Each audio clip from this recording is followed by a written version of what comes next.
5 à 10 minutes, c'est ce qu'il faut pour les cendres volcaniques surchauffées de -11 km dans le ciel atteindre des altitudes à laquelle les jets commerciaux de croisière et potentiellement nuire à leur moteur. Maintenant, les scientifiques ont développé un nouvel algorithme qui peut identifier et suivre les nuages de cendres explosives peu de temps après éruption des volcans. En utilisant l'imagerie satellitaire, le programme peut mesurer la température, la hauteur et la trajectoire des nuages en expansion dans les 3 minutes environ.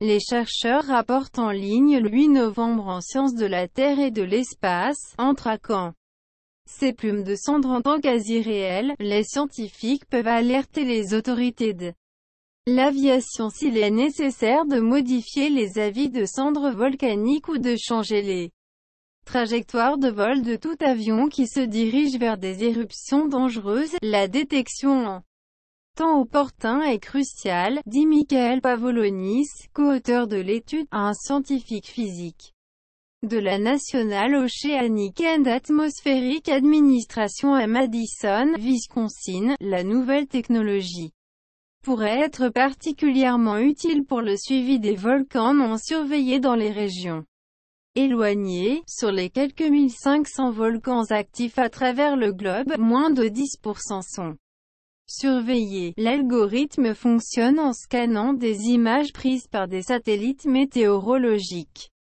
comme la NOAA et la co-entreprise de la NASA, le système géostationnaire de l'environnement opérationnel par satellite, et le Himawari 8 du Japon. Ces satellites zip autour de l'équateur.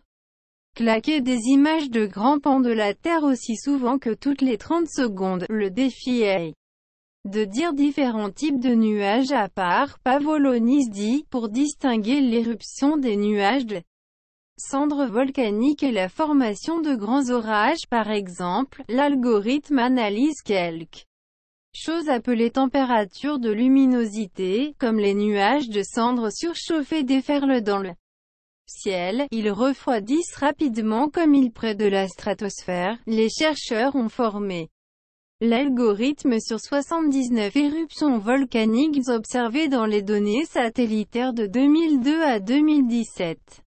Lorsque l'algorithme utilisait des données provenant de générations satellites antérieures, il identifiait avec précision les nuages de cendres à environ 55% du temps, en utilisant des données provenant de nouveaux satellites. Le programme a repéré les nuages dans près de 90% des cas. Mike Burton, un volcanologue à l'université de Manchester en Angleterre qui n'était pas impliqué dans l'étude, est impatient de voir l'intelligence artificielle utilisée dans la surveillance des éruptions volcaniques. Il est naissant, mais je pense qu'il y a un énorme potentiel pour l'apprentissage machine à appliquer.